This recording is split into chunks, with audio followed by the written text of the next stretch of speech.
Hello, welcome back to my channel. അപ്പം ഇന്ന് വ്യാഴാഴ്ച നല്ലൊരു ദിവസമായിരുന്നു. വലിയ പ്രത്യേകിച്ചല്ല, അടുക്കളയിൽ ഒട്ടും കയറാത്തൊരു ദിവസം എന്ന് വേണമെങ്കിൽ പറയാം കേട്ടോ. വേറൊന്നുമല്ല, ഡോണിനും ഡിവൈനും ഞങ്ങൾക്ക് എല്ലാവർക്കും ഉണ്ടായിരുന്നു കേട്ടോ. നമ്മളന്നാൾ ജാൻസി മരിച്ചിട്ട് ഞാൻ കാണിച്ചിരുന്നില്ലേ, 2 ദിവസം നമ്മൾ പോയെടുക്കുകയൊക്കെ ചെയ്തില്ലേ, ആ ജാൻസിയുടെ 41 അപ്പോൾ ഞാനും ചാക്കോച്ചനും ഡാഡിയും പോയില്ല. ഡിവൈനും ഡോണിനെയും വിട്ടു കേട്ടോ.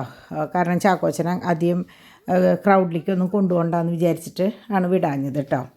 അപ്പോൾ അങ്ങനെ ഞാനും അപ്പാപ്പനും രാവിലെ ഞങ്ങളിത് പുറത്തേക്കൊക്കെ ഇറങ്ങി മറ്റേ ഇത് എടുത്തിട്ടുണ്ട്, അവനെ പുറത്തേക്കൊക്കെ ഇറക്കി കൊണ്ടുവരാൻ വേണ്ടിയിട്ട് കേട്ടോ. അങ്ങനെ ഞാൻ എണീറ്റ് പുറത്തിറങ്ങിയപ്പോഴാണ് നമ്മുടെ തോമുട്ടൻ പുറത്തിങ്ങനെ അപ്പയുടെ കൂടെ നടക്കുകയാണ്. ഇന്നലെ അപ്പയുടെ കൂടെയാണല്ലോ പ്ലേ സ്കൂളിലേക്ക് പോയത്. അപ്പോൾ അവന് ഇന്നേക്ക് ഒരു ചെറിയ മടിയുണ്ട് കേട്ടോ. അപ്പോൾ ഞാൻ എന്ത് കാണിച്ചു, അവർ പോണതിന് മുമ്പായിട്ട് ഞാൻ ഇന്നലെ ഷാഡോസിലേക്ക് പോകുമ്പോൾ കുറേ ലേറ്റായിട്ടാണ് പോയത്. നിങ്ങൾ കണ്ടില്ല, അടയ്ക്കണ നേരത്തെ പോയത്. അപ്പോൾ ഈ കുട്ടികളൊക്കെ പോയിട്ടുണ്ടായിരുന്നു. അപ്പോൾ ഞാൻ ഇന്ന് രാവിലെ മെഷർമെൻറ്റ് കൊടുക്കാൻ വേണ്ടിയിട്ട് പോയതാണ് കേട്ടോ. അപ്പോൾ അത് കഴിഞ്ഞ് തിരിച്ച് വീട്ടിൽ വന്നതിന് ശേഷമാണ് നമ്മുടെ തോമുട്ടനെയും കൊണ്ട് പ്ലേ സ്കൂളിലേക്ക് ഡിവൈൻ പോയത്. അപ്പോൾ ഇന്ന് അവനെ സംബന്ധിച്ച് പോകുമ്പോൾ എങ്ങനെയാണെന്ന് വെച്ചാൽ, ഇന്ന് രാവിലെ തൊട്ടൊരു ചെറിയൊരു മടിയുണ്ട്. അപ്പോൾ ഇന്നലെ അതെ പോയിട്ട് മൂപ്പർക്ക് വലിയ താല്പര്യമൊന്നും ഉണ്ടായിരുന്നില്ല, കുറേ അധികം നേരം കരഞ്ഞു എന്ന് പറഞ്ഞു. പിന്നെ ഡിവൈൻ അതൊന്നും കാര്യമാക്കാറില്ല. കുറച്ച് കഴിയുമ്പോൾ എന്തെങ്കിലും സൂത്രം പറഞ്ഞിട്ട് അവിടെ നിന്ന് ഒളിച്ചിങ്ങോട്ട് പോരുക ചെയ്യുക. അപ്പോൾ ഇന്ന് ആ മടിയുടെ ഭാഗമായിട്ട് മൂപ്പർക്ക് ചെരുപ്പിട്ടിട്ട് കാലുമ്മ കയറില്ല. അവന് എത്ര ചെരുപ്പുണ്ടെങ്കിലും അവന് ഏറ്റവും ഇഷ്ടം ഈ ചെരുപ്പിടാൻ വേണ്ടിയിട്ടാണ് കേട്ടോ. അപ്പോൾ ഇന്നത്തെ അവൻ്റെ ഡിമാൻഡ് എങ്ങനെയാണെന്ന് വെച്ചാൽ, അമ്മ കൂടെ വരണം, പക്ഷേ കാറിൽ അപ്പാപ്പൻ്റെ കൂടെ പോകണം. ഇതാണ് ഇന്നത്തെ മൂപ്പരുടെ ഡിമാൻഡ്. അപ്പോൾ ഓരോ ദിവസം ഓരോ ഡിമാൻഡ് വെക്കും കേട്ടോ. പക്ഷേ എന്തെങ്കിലും ആയിക്കോട്ടെ, പോയി കുറച്ച് നേരം അവിടെ ഇരുന്ന് അങ്ങനെ വന്നാലല്ലേ കുട്ടികൾക്ക് കാര്യമുള്ളൂ. അപ്പോൾ അതുകൊണ്ട് തന്നെ അവൻ്റെ എല്ലാ ഡിമാൻഡുകളും അനുസരിച്ച് നമ്മൾ എല്ലാവരും അവൻ്റെ ഇഷ്ടത്തിന് അങ്ങോട്ട് നടക്കുകയാണ് കേട്ടോ. അപ്പോൾ ഞാൻ കുറേ പറഞ്ഞു, അപ്പാപ്പൻ്റെ കൂടെ പൊക്കോടാന്ന് പറഞ്ഞപ്പോൾ ഈ പറ്റില്ല, അമ്മ തന്നെ വരണം, കൂടെ അമ്മ വരണം, കുറച്ച് നേരം അവിടെ ഇരിക്കണം. അപ്പോൾ ഇത് പറഞ്ഞപ്പോൾ സത്യത്തിൽ ഞാൻ ഓർത്തത് എന്തിട്ടാണെന്നറിയോ, എൻ്റെ അമ്മച്ചി പറയണ കേട്ടിട്ടുണ്ട്. ഞാൻ ചെറുപ്പത്തിലെ സ്കൂളിൽ പോകുമ്പോൾ കരയുത്ര. അപ്പോൾ എൻ്റെ ചേട്ടനെ കൊണ്ടുപോകാറ്. അപ്പോൾ ചേട്ടൻ കൊണ്ടുപോകുമ്പോൾ അമ്മച്ചി, ഇപ്പം ഞാൻ കരഞ്ഞിട്ട് പറയുന്നു, ഇന്ന് അമ്മച്ചി സ്കൂളിലേക്ക് വരണം എന്ന് പറഞ്ഞിട്ട് കരയും. അപ്പോൾ വരാമെന്ന് പറയുമ്പോൾ അടുത്ത ഡിമാൻഡ് അമ്മച്ചി ഇന്ന സാരി ഉടുത്തിട്ട് വരണം, പിന്നെ ഇന്ന ബ്ലൗസ് ഉടുത്തിട്ട് വരണം, സൈക്കിൾ റിക്ഷയിൽ വരണം, അങ്ങനെ പറയത്ര. അപ്പോൾ എനിക്ക് ഇന്ന് സത്യത്തിൽ ഇവനിങ്ങനെ ഓരോന്ന് പറയണ കേട്ടപ്പോൾ എനിക്ക് എൻ്റെ ചെറുപ്പമാണ് ഓർമ്മ വന്നത്. എനിക്ക് ഓർമ്മയില്ല, പക്ഷേ അമ്മച്ചി അപ്പച്ചനൊക്കെ മരിക്കണ വരെ പറയുമായിരുന്നു കേട്ടോ. അങ്ങനെ ഇപ്പോൾ തോമുട്ടനെ അവിടെ കൊണ്ടുവന്നാക്കി വന്നതിന് ശേഷം ഇവർ ഡ്രസ്സ് മാറി കുർബാന ഇരിക്കണതിന് പോയിട്ടോ. അപ്പോൾ ആ നേരത്ത് ഞാനും എൻ്റെ മോനും ഒറ്റയ്ക്കായി. ഡാഡിയും അതെ പുറത്തേക്ക് പോയി. ഞാൻ പറഞ്ഞില്ലേ, ഡാഡി 2 നേരം പുറത്ത് പോവും, പക്ഷെ നിങ്ങളത് കാണുന്നില്ല എന്ന് മാത്രം കേട്ടോ. അപ്പോൾ അങ്ങനെ ഞാനും എൻ്റെ മോനും ഒറ്റയ്ക്കായി. അപ്പോൾ കുറച്ച് നേരം കഴിഞ്ഞപ്പോൾ അവൻ സുഖമായിട്ട് കിടന്നുറങ്ങി. അപ്പോൾ ഉറങ്ങണ നേരം വരെ ഞാൻ ഡ്രസ്സ് മാറിയില്ല, അവനെ ഉറക്കിയിട്ടാവാലോ എന്ന് വിചാരിച്ചു. അപ്പോൾ അങ്ങനെ ഇപ്പോൾ എങ്ങനെയാണെന്ന് വെച്ചാൽ കഴുത്തൊക്കെ അവൻ്റെ ഉറച്ചുണ്ട്.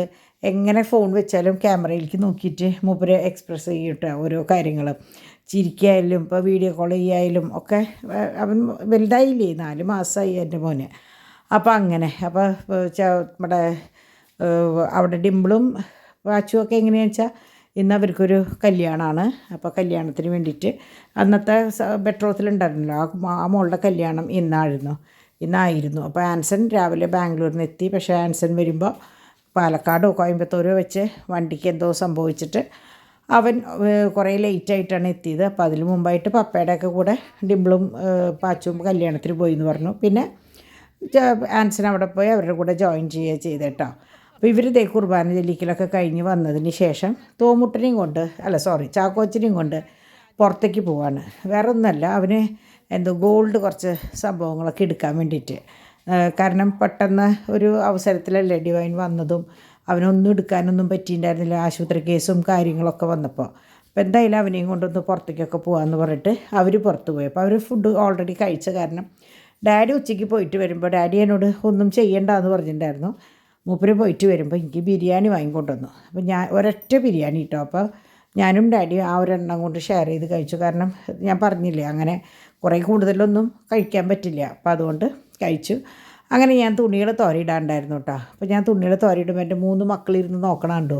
ഇവരെങ്ങനെയാണെന്ന് വെച്ചാൽ തോരയിടുമ്പോൾ ഞാൻ അവരെ കൂട്ടിലാക്കും. അല്ലെങ്കിൽ എങ്ങനെയാണെന്ന് വെച്ചാൽ നമ്മുടെ കാലിൻ്റെ ഇടയിൽ കൂടെ കിടന്നോടി നമ്മളെ നക്കി മേത്ത് കയറി അങ്ങനെ ഇരിക്കും. അപ്പോൾ എനിക്ക് അവരെ വഴക്ക് പറയാനായിട്ട് എനിക്കൊരു വിഷമമാണ്. അപ്പോൾ ഞാൻ എന്ത് കാണിക്കുന്നത് വെച്ചാൽ നമ്മളവരെ കൊണ്ട് ചെയ്യിപ്പിക്കാണ്ടും നമ്മൾ മാക്സിമം ആരെയും പ്രൊവോക്ക് ചെയ്യാൻ ഞാൻ പറയും. അപ്പോൾ ഞാൻ അവരെ എന്ത് കാണിക്കുന്നത് വെച്ചാൽ കൂട്ടിലാക്കി ഗേറ്റ് അടയ്ക്കും. എന്നിട്ട് നമ്മൾ തുണികൾ തോരയിട്ട് കഴിഞ്ഞോട് കൂടിയിട്ട് തുറന്നു കഴിഞ്ഞാൽ അവർക്ക് ഒരു സന്തോഷം. അല്ലെങ്കിൽ നമ്മൾ ദേഷ്യപ്പെട്ട് നിൽക്കേണ്ടി വരും. അപ്പോൾ അതിൻ്റെ ആവശ്യമില്ലല്ലോ എന്ന് വിചാരിച്ചിട്ട് അവർ ഞാൻ എപ്പോഴും ഇങ്ങനെ പുറത്ത് എന്തിനെങ്കിലും ജോലി എടുക്കാൻ വരികയാണെങ്കിൽ അപ്പം ഞാൻ അവരെ കൂട്ടിലാക്കി പൂട്ടിട്ടോ അടിക്കാനോ നനയ്ക്കാനോ ഒക്കെ വരുന്നുണ്ടെങ്കിൽ ഞാൻ സ്ഥിരം ചെയ്യുക അങ്ങനെ. അപ്പോൾ ഇന്ന് തൽക്കാലം വെപ്പും ഇതൊന്നും ഇല്ലാത്ത കാരണം ഞാൻ വിചാരിച്ചു സാരിയുടെ ഒതുക്കൽ ഒന്നാവാന്ന്. കാരണം ഞാൻ ഇന്നലെ 1-2 കാര്യങ്ങൾ ഒതുക്കിയപ്പോൾ ബ്ലൗസുകളൊക്കെ സാരികളുടെ ഉള്ളിൽ നിന്ന് പുറത്തേക്ക് വന്നിട്ടുണ്ട്. പിന്നെ ഒക്കെ മൊത്തം മിക്സായി കിടക്കുന്നുണ്ട്. നല്ല സാരികളും പട്ട് സാരികളും മറ്റെല്ലാതും അങ്ങോട്ടും ഇങ്ങോട്ടും മിക്സായിട്ടുണ്ട്. അപ്പോൾ ഞാൻ വിചാരിച്ചു എന്നാൽ അത് ഒതുക്കാമെന്ന് പറഞ്ഞിട്ട് വന്നു. തുടക്കം അങ്ങോട്ട് ഇട്ടു. പക്ഷേ ഇട്ടത് അബദ്ധമായി. ഞാൻ ഇന്നലെ കണ്ടില്ലേ ഇട്ടത് ഒതുക്കാനും പറ്റണില്ല, എന്നാൽ ഒതുക്കൽ കഴിയണമില്ല എന്നുള്ളൊരു പരിതസ്ഥിതിയിലായിട്ടോ. അങ്ങനെ ഞാൻ ശരിക്കും ഒരു 6-6:30 വരെ ഇതിൻ്റെ പിന്നാലെ നിന്നു. അപ്പോൾ ഡിവൈൻ വിചാരിച്ചു ഞാൻ കിടന്നുറങ്ങാമെന്ന് വെച്ചിട്ട് ഡിവൈനും കുട്ടികളും മുകളിലായിരുന്നു കേട്ടോ. അപ്പോൾ ഇന്നിപ്പോൾ ഇവരെ തോമുവിനെ കൊണ്ടുവന്നത് ഡിവൈനും ഡോണും കൂടിയിട്ടാണ് കേട്ടോ. അവർ പോയി ടൗണിൽ നിന്ന് തിരിച്ച് വരണോട് കൂടിയിട്ട് അവനെയും കൊണ്ട് ഇങ്ങോട്ട് വരികയാണ് ചെയ്തത്. അപ്പോൾ അങ്ങനെ എന്നെ കാണാണ്ടായപ്പോൾ ഡിവൈൻ താഴേക്ക് ഇറങ്ങി വന്നപ്പോൾ ഞാൻ ഈ റൂം അടച്ചിട്ടിട്ടാണ്, അപ്പോൾ ഞാൻ AC ഇട്ടിട്ടാണ് നിന്നത്. കാരണം നല്ല ചൂട്. അപ്പോൾ ഒതുക്കുമ്പോൾ പാട്ടും ഇതും കൂടി ആകുമ്പോൾ അങ്ങോട്ട് നേരം പൊക്കമുള്ളൂ വെച്ചിട്ട് ഞാൻ ഇരുന്നു. അപ്പോൾ ഈ ഒച്ച കേട്ടിട്ട് ഡിവൈനും പിള്ളേർസും ഇങ്ങോട്ട് വന്നു. അപ്പോൾ ഞങ്ങൾ പറയാറില്ലേ ഞങ്ങളുടെ ഈ സമയമാണ് ഞങ്ങളുടെ പാട്ടിൻ്റെയും ഡാൻസിൻ്റെയൊക്കെ സമയം. അപ്പോൾ അവർ വന്നപ്പോൾ ഡാഡി ടിവിയുടെ മുമ്പിലിരുന്നു, ഇവരിതേ നമ്മുടെ ബെഡ്റൂമിലിരുന്നു. അപ്പോൾ എനിക്കും ഒതുക്കുമ്പോൾ വർത്താനം പറയാനും എടുക്കാനും ഒരാളായി. അങ്ങനെ ഞങ്ങളിതേ പതിയുമ്പോഴേ നമ്മുടെ baa black sheep, twinkle twinkle little star അങ്ങനെയുള്ള റൈംസും കാര്യങ്ങളൊക്കെ പതുക്കെ തോമു പറഞ്ഞു തുടങ്ങിയിട്ടുണ്ട് കേട്ടോ. അപ്പോൾ അവരുടെ വർത്താനവും കളിയും ചിരിയും കണ്ട് എൻ്റെ ഒതുക്കൽ കഴിഞ്ഞു. അപ്പോൾ സാരികൾ ഞാൻ കംപ്ലീറ്റ് ഒതുക്കിയിട്ടുണ്ട്. അപ്പോൾ അത് ഞാൻ നിങ്ങൾക്ക് കാണിച്ചു തരാം. പിന്നീടൊരവസരത്തിൽ ഒറ്റയ്ക്ക് കാണിച്ചു തരാം. കാരണം അത്രയും അധികം ഉണ്ട്. അപ്പോൾ അതും ഇതും കൂടി ഞാൻ എഡിറ്റ് ചെയ്ത് നോക്കിയപ്പോൾ 40 മിനിറ്റോളം ഉണ്ട്. അപ്പോൾ അത്രയും സമയം എനിക്ക് വോയിസ് ഓവർ കൊടുക്കാനും ബുദ്ധിമുട്ട്, നിങ്ങൾക്ക് കാണുമ്പോഴും ബോറടിക്കും. അപ്പോൾ ഞാൻ വിചാരിച്ചു അത് വേറൊരു വീഡിയോ ആയിട്ട് ഇടാമെന്ന് വിചാരിച്ചിട്ട് ഞാനിവിടെ അയൺ ചെയ്ത സാധനങ്ങൾ കൊണ്ടുവന്നത്. നമുക്ക് അത് വലിയൊരു പണിയാണ്, നിങ്ങൾക്ക് അറിയുമെന്നല്ല, എളുപ്പമാണ് അയൺ ചെയ്ത് കൊണ്ടുവരുന്നു സംഭവം ശരിയാണ്. അത് കഴിഞ്ഞ് ഓരോന്ന് സെറ്റായിട്ട് മാറ്റി അത് ബാഗുകളിലേക്ക് ആക്കുക എന്നുള്ളത് ഒരു പണിയാണ് കേട്ടോ. അപ്പോൾ ഡാഡിയുടെ 23 ഷർട്ട് അങ്ങോട്ട് ഉണ്ടായിരുന്നു. എൻ്റെ 13-14 എത്രയോ ടോപ്പുകളും ഉണ്ടായിരുന്നു. ഞാൻ പറഞ്ഞില്ലേ ബോട്ടം ഞാൻ അയൺ ചെയ്യണില്ല എന്ന് പറഞ്ഞില്ലേ. അപ്പോൾ ഇത് ഞാൻ ഓരോന്നും എടുത്ത്, അപ്പോൾ നമ്മൾ ഒതുക്കി വെച്ച ചുരിദാറിൻ്റെ സെറ്റിൻ്റെ ആ കവറും കൂടെ എടുത്ത് വെച്ചതിന് ശേഷമാണ് ഞാൻ ഓരോന്ന് ആക്കി വെച്ചത് കേട്ടോ. അപ്പോൾ അങ്ങനെ ആക്കി വെച്ചപ്പോൾ ഡാഡിയുടെ ഷർട്ടുകൾ എങ്ങനെയാണെന്ന് വെച്ചാൽ നമ്മൾ ഇട്ട് വാഷ് ചെയ്ത്, അതായത് ഇപ്പോൾ അയൺ ചെയ്ത് കൊണ്ടുവന്നത് മുകളിലും താഴേക്ക് വെക്കും, മുകളിൽ മുമ്പത്തിയും വെക്കും. അപ്പോൾ നമ്മുടെ തോമുട്ടനൊരു പൂതി അതിലേക്ക് ഇരിക്കാൻ വേണ്ടിയിട്ട്. അപ്പം മൂപ്പര് അതിൻ്റെ ഉള്ളിലേക്ക് കയറി ഇരിക്കുകയാണ് കേട്ടോ. അവനെങ്ങനെയാണെന്ന് വെച്ചാൽ ഇപ്പോൾ ചാക്കോച്ചനെ എന്ത് ചെയ്യണോ അതൊക്കെ ചെയ്യാനായിട്ടൊരു പൂതി. അവനെ ശ്രദ്ധിക്കണില്ല എന്ന് തോന്നിക്കഴിഞ്ഞാൽ പിന്നെ അവൻ ഇങ്ങനത്തെ ഓരോ കാര്യങ്ങൾ ചെയ്യും കേട്ടോ.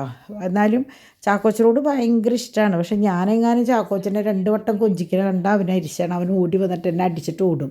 വേറെ ഒന്നും ചെയ്യൊന്നുമില്ല കേട്ടോ. അപ്പോൾ ഞാൻ ഇന്നലെ ഇപ്പം നിങ്ങൾ കണ്ടിട്ടുണ്ടാവും ഞാൻ സെറ്റ് ചുരിദാറുകൾ മാറ്റി വെച്ചത്. അപ്പോൾ നോക്കിയപ്പോൾ അയൺ ചെയ്തതും കൂടി കൊണ്ടുവന്നപ്പോൾ അതിൻ്റെ ഉള്ളിൽ വെച്ചപ്പോൾ തികയില്ല. അപ്പോൾ ഞാൻ എന്ത് കാണിച്ചു, വലിയൊരു ബാഗ് എടുത്തു. അപ്പോൾ ഈ നമ്മൾ ഒതുക്കുമ്പോൾ എങ്ങനെയാണെന്ന് വെച്ചാൽ എന്നെ ഡാഡിയൊക്കെ കളിയാക്കും, ഇതിൽ നിന്ന് എടുത്താൽ അതിൽ വയ്ക്കുക, അതിൽ നിന്ന് എടുത്ത് ഇതിൽ വയ്ക്കുക, ഇത് തന്നെ ഒരു പണി എന്ന് പറയും. പക്ഷെ നമ്മൾ ഒതുക്കുക എന്നുദ്ദേശിക്കേണ്ടത് എന്തുട്ടാ, ഒരു സാധനം ഈ എടുത്ത സ്ഥലത്ത് നിന്ന് വേറൊരു സ്ഥലത്തേക്ക് വെക്കുക, അതൊക്കെയാണല്ലോ ഒതുക്കൽ. എടുത്തോടുത്ത് വെക്കുന്ന പോലെയല്ല ഒതുക്കൽ. അപ്പോൾ ഞാൻ ഈ വലിയ ബാഗ് എടുത്തിട്ട് അതിലേക്ക്, അപ്പോൾ അതിലാകുമ്പോൾ 3 സെറ്റ് ഒരു വരിയിലിരിക്കും. അപ്പോൾ അതിൻ്റെ മുകളിൽ വെച്ചാൽ മതിയല്ലോ. അപ്പോൾ അങ്ങനെ ഞാൻ അയൺ ചെയ്തത് ഈ പറഞ്ഞ പോലെ തന്നെ ആദ്യം ഫ്രഷായിട്ട് അയൺ ചെയ്ത് കൊണ്ടുവന്നതൊക്കെ അടിയിലേക്ക് വെച്ചു. കാരണം അതാണല്ലോ ലാസ്റ്റ് ഇട്ട് മാറ്റിയിട്ടുണ്ടാവുക. അപ്പോൾ അങ്ങനെ വെച്ച് ബാക്കിയൊക്കെ മുകളിൽ വെച്ച് അങ്ങനെ ആ ചുരിദാറിൻ്റെ സെക്ഷൻ അയൺ ചെയ്ത് കൊണ്ടുവന്നത് മൊത്തം അങ്ങോട്ട് അവസാനിപ്പിച്ചു കേട്ടോ. അപ്പോൾ നിങ്ങൾ ഒരു കുട്ടി എന്നോട് ഒരാളല്ല കേട്ടോ, കുറേ കുട്ടികൾ എന്നോട് ചോദിച്ചു, ആൻറ്റിക്ക് ഇത്രയധികം ചുരിദാർ ഉണ്ടായിട്ടാണോ ആൻറ്റി 1-2 ചുരിദാർ മാത്രമേ ഇട്ട് കണ്ടിട്ടുള്ളൂ എന്ന് പറഞ്ഞു. എന്നെ സംബന്ധിച്ച് എങ്ങനെയാണെന്ന് വെച്ചാൽ എനിക്ക് സൗകര്യമായിട്ട് തോന്നുന്ന സാധനം ഞാൻ ഇടുള്ളൂ. അല്ലാത്തത് നമുക്ക് എളുപ്പത്തിന് എന്താ പറയുക, ഒരു ഇടുമ്പോൾ നമുക്ക് സുഖം, ഈ വയറ് ഫിറ്റാവണ ചുരിദാറുകൾ കാണുമ്പോൾ എനിക്ക് ഭയങ്കര ബുദ്ധിമുട്ടാണ്. അപ്പോൾ ഞാൻ മാക്സിമം അത് ഒഴിവാക്കും. അതുപോലെ ഒരു കുട്ടി ചോദിച്ചു എന്നോട്, വീട്ടിൽ ചുരിദാർ ഇട്ടൂടെ ആൻറ്റിക്ക്, ഇത്രയധികം ചുരിദാറുകളുള്ളതല്ലേ എന്ന് പറഞ്ഞു. പക്ഷേ എനിക്ക് എന്താ പ്രശ്നം എന്ന് വെച്ചാൽ, ചുരിദാർ കുഴപ്പമില്ല, ബോഡിയൊന്നും കുഴപ്പമില്ല, വയറിൻ്റെ അവിടെ ടൈറ്റ് ആകുമ്പോൾ നമ്മൾ വീട്ടിലാണ് ആകെ സ്വസ്ഥതയിൽ നിൽക്കുക. ആ നിൽക്കുന്നത് നമ്മളുടെ ഒരു ഇഷ്ടത്തിന് നിൽക്കാൻ വേണ്ടിയിട്ടാണ്. പിന്നെ ഈ വയറും ഒരു കെട്ടും ഒക്കെ വരുമ്പോൾ എനിക്ക് ഭയങ്കര അസ്വസ്ഥതയാണ്. അപ്പം ഞാൻ ശരിക്കും പറഞ്ഞാൽ എൻ്റെ 2 ചേച്ചിമാരും, എൻ്റെ മൂത്ത ചേച്ചി മരിക്കോളം സാരിയായിരുന്നു, വീട്ടിലും പുറത്തും ഒക്കെ. വേറെ ഒരു ഡ്രസ്സ് പോലും ഇട്ടിട്ടില്ല, നൈറ്റി പോലും ഇട്ടിട്ടില്ല. അതാണ് മൂത്ത ചേച്ചി. എൻ്റെ അമ്മച്ചിയും അങ്ങനെ തന്നെ. രണ്ടാമത്തെ ചേച്ചി ആയാലും നൈറ്റി എന്ന് പറഞ്ഞ സംഭവം ഉപയോഗിക്കില്ല. ചേച്ചി ആകെ ഉപയോഗിച്ചത് ഇപ്പോൾ ഹോസ്പിറ്റലിൽ കിടക്കുമ്പോൾ രാത്രിയിൽ മാത്രം. അപ്പോഴും പകൽ എണീറ്റ് കഴിഞ്ഞാൽ ആൾ വന്ന് വെൽ ഡ്രസ്ഡായിട്ടിരിക്കും. പക്ഷെ എന്നെ സംബന്ധിച്ച് ഞാൻ അങ്ങനെയായിരുന്നു. ആദ്യം ചുരിദാറായിരുന്നു, ഒരിടയ്ക്ക് സെറ്റ് മുണ്ട് ഉടുത്തു, അത് കഴിഞ്ഞ് വീണ്ടും ചുരിദാറായി, അങ്ങനെ മാറി മാറി വന്നെങ്കിലും ഈ വീട്ടിൽ വന്ന് കുറച്ച് നാൾ കഴിഞ്ഞപ്പോൾ എനിക്ക് വയറിൻ്റെ പ്രശ്നം വന്നതോട് കൂടിയിട്ട് നമുക്ക് നമ്മുടെ വീട്ടിൽ നിൽക്കുമ്പോഴാണല്ലോ നമുക്ക് സ്വസ്ഥമായിട്ട് നിൽക്കാൻ പറ്റുക. അപ്പോൾ നമ്മളുടെ സൗകര്യത്തിന് നിൽക്കാണ്ട് അവിടെയും നമ്മൾ റെഡിമെയ്ഡായിട്ട് നിൽക്കുക എന്ന് പറഞ്ഞാൽ നമുക്ക് ഭയങ്കര അസ്വസ്ഥതയാണ്. അപ്പോൾ എന്നോട് ആദ്യമൊക്കെ ഡാഡിയൊക്കെ പറയും, രാത്രി ഇടുന്നതാണ്, നൈറ്റിലിടുന്നതാണ് നൈറ്റി, വെറുതെ പകലെങ്ങനെ ഇടല്ലേ എന്ന് പറയും. കാരണം നമ്മുടെ വീട്ടിലങ്ങനെ ആരും ഇടാത്ത കാരണം. പക്ഷെ ഞാനിവിടെ വന്നോട് കൂടിയിട്ട് എനിക്ക് പറ്റാണ്ടായി. കുറച്ച് നാളൊക്കെ ചുരിദാറായിരുന്നു, അത് കഴിഞ്ഞ് എനിക്ക് പറ്റാണ്ടായി. പ്രത്യേകിച്ച് ഈ കൊറോണ കഴിഞ്ഞതിന് ശേഷം ഞാൻ ആ വശത്തേക്ക് നോക്കാണ്ട് നൈറ്റിയായി. പിന്നെ ഡിമ്പിളിൻ്റെ പ്രസവിച്ച് കഴിഞ്ഞിട്ട് നൈറ്റികൾ വലിയത് കുറേ ഉണ്ട്. അപ്പോൾ അതിടുമ്പോൾ എനിക്ക് ഭയങ്കര ഒരു സുഖമാണ്. അങ്ങനെയാണ് ഞാൻ ഈ വീട്ടിൽ നൈറ്റി ആക്കിയതിട്ട്. പിന്നെ അതിൻ്റെ ഇടയിൽ മുഴുവൻ വെള്ള നൈറ്റികളായിരുന്നു കേട്ടോ. അപ്പോൾ ഇതൊക്കെയാണ് എൻ്റെ നൈറ്റിയുടെ കഥകൾ. അങ്ങനെ ഇവിടുത്തെ ഒതുക്കലൊക്കെ പെറുക്കി കഴിയുമ്പോൾ മണി 9:10 അപ്പോൾ അത് കഴിഞ്ഞ് 11 മണി കഴിഞ്ഞു. ഞാനിതിൽ കാണിച്ചു തോന്നുന്നുണ്ട്. അത് കഴിഞ്ഞിട്ട് ഞാൻ വോയിസ് ഓവർ കൊടുക്കാമെന്ന് വെച്ച് നോക്കിയപ്പോഴാണ് ഡാഡി ഒരു ഷോപ്പിലേക്ക് വേണ്ടി കുറച്ച് സാധനങ്ങൾ പാക്ക് ചെയ്യാൻ വേണ്ടി എടുക്കണത് കണ്ടത്. അപ്പോൾ അത് ഇപ്പോൾ ഷോപ്പുകളിലേക്ക് കൊണ്ടുപോകുമ്പോൾ എങ്ങനെയാണെന്ന് വെച്ചാൽ 2, 4, 6, 8, 10 അങ്ങനെ 5 സൈസിലായിട്ടാണ് കൊണ്ടുപോവുക. അപ്പോൾ ഒരേ ഡിസൈനിൽ 5 സൈസിലായിട്ടൊക്കെയാണ് കൊണ്ടുപോകാം കേട്ടോ. അപ്പോൾ അങ്ങനെ എടുത്ത് വയ്ക്കാൻ നിന്നപ്പോൾ ഞാനും കൂടെ ഹെൽപ്പ് ചെയ്തു. അങ്ങനെ ബെഡ്റൂം മൊത്തം അങ്ങോട്ട് ക്ലീൻ ചെയ്തു. അങ്ങനെ ഇന്നത്തെ വീഡിയോ അടുക്കളയിൽ കയറാത്ത ഒരു ദിവസമായിരുന്നു. ഞാനത് തിരിച്ച് പറയാം, അടുക്കളയിൽ ഞാൻ ഇന്നൊന്നും ചെയ്തിട്ടില്ല. ഫുൾ ഒതുക്കലും പെറുക്കലായിട്ട്. ഒതുക്കൽ വേറെ ഒന്നുമില്ല കേട്ടോ, ഞാൻ പറഞ്ഞില്ലേ, സാരിയുടെ സംഭവം മാത്രം. അപ്പോൾ അങ്ങനെ ഇന്നത്തെ വീഡിയോ ഇവിടെ കഴിയാണ്. നാളെ നല്ലൊരു വീഡിയോ ആയിട്ട് വരാം. അതുപോലെ തന്നെ സാരി കളക്ഷനായിട്ടും വരാം കേട്ടോ. അപ്പോൾ ബൈ.